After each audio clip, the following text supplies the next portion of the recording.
José Eduardo dos Santos tinha institucionalizado a corrupção. E João Lourenço não só fez um discurso anticorrupção, como iniciou medidas para institucionalizar a luta contra a corrupção e contra a impunidade.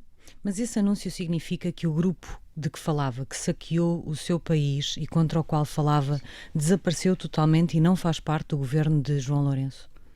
Não desapareceu, faz parte do governo de João Lourenço. Então aceitar esta condecoração não é também fechar um bocadinho os olhos a isso só porque tem um presidente que acha que é um bocadinho mais aberto?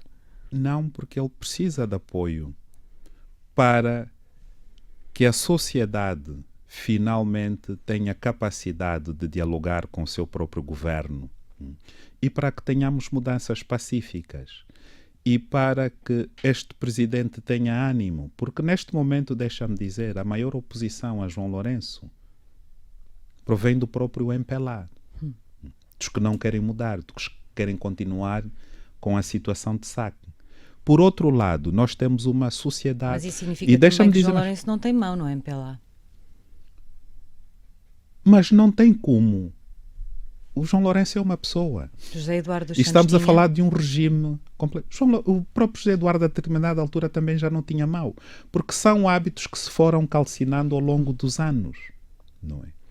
Agora, e eu digo sempre isso aos meus concidadãos, a menos que nós tenhamos um papel interventivo, mais proativo, mais dinâmico, não é um homem que vai mudar a nossa vida. O problema é que, no caso daqueles ativistas, foi precisamente esse papel proativo que acabou por resultar na sua detenção, como acontece... Mas também José Eduardo foi obrigado a largar o poder porque muitos sacrificaram-se, não é? E foram reprimidos. A liberdade tem um preço muito alto. Continua a não haver liberdade em Angola. Continuamos a lutar pela liberdade. Tem de haver uma dinâmica na sociedade para fazer uma lista desses deputados. Não bastaria que João Lourenço o fizesse? Ou que o MPLA quisesse fazê-lo? Mas o João Lourenço também precisa de partido para as próximas eleições. Tem de submeter-se também às reuniões do Bureau Político e do Comitê Central. Então ele não pode chegar lá e tirá-los do Parlamento. Não é o João Lourenço que manda no MPLA, é o MPLA que manda no João Lourenço? Sabe, há um ano atrás ainda discutíamos a questão da bicefalia. As ações da Isabel dos Santos na Galp são do Estado angolano. E o presidente João Lourenço, e aqui é onde deve haver maior pressão, dizer, bom, não basta ela ter sido afastada da Sonangol e os bens do Estado que continuam em posse dela, como a participação na Galp. Está provado que ela não pagou. Mas há também uma outra questão prévia. O Rafael falava do pote de mel. Foram afastados do pote de mel. Ficou lá alguém no lugar deles? O governo é o mesmo. Nós temos 35 ministros, ou mais. Manuel Vicente foi acusado em Portugal e Angola recusou sempre levantar-lhe a imunidade ou fazê-lo responder por esse crime cá. Portugal poderia ter julgado à revelia. Isso justifica o facto de Portugal não ter julgado à revelia que Angola agora não tem que fazer aquilo que pediu para fazer?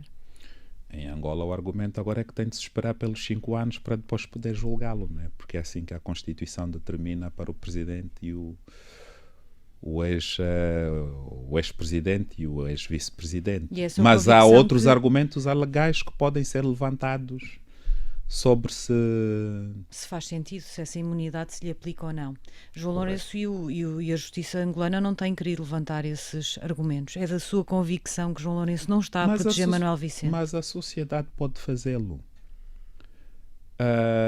E se estiver a protegê-lo, não é? Em função do debate que se estabelecer na sociedade, veremos até que ponto irá protegê-lo ou não, se este for o caso.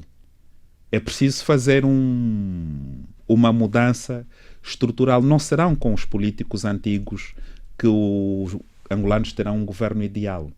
Terão um governo possível. Em relação a novos políticos, que é jornalista, ativista, isto rima, político não rima com isto. Vai sair destas rimas? Continua a não ter ambições políticas ou acha que está na altura de ser enquanto membro da sociedade civil, também avançar para esses voos? Eu tenho um compromisso com a Bárbara Bulhosa da Tinta da China. Há anos que eu não termino o livro que prometi escrever. Mas o que não falta são políticos que escrevem as suas memórias. Escrevem. Não, o meu sonho, e digo sempre isso, é terminar estas lutas que são muitos anos e reformar-me como escritor e muito cedo. Afasta essa escrever possibilidade. livros. Não sou político, não tenho vocação, mas como cidadão tenho todo o dever de lutar por uma sociedade justa e isso continuarei a fazê-lo e sempre, mesmo como escritor.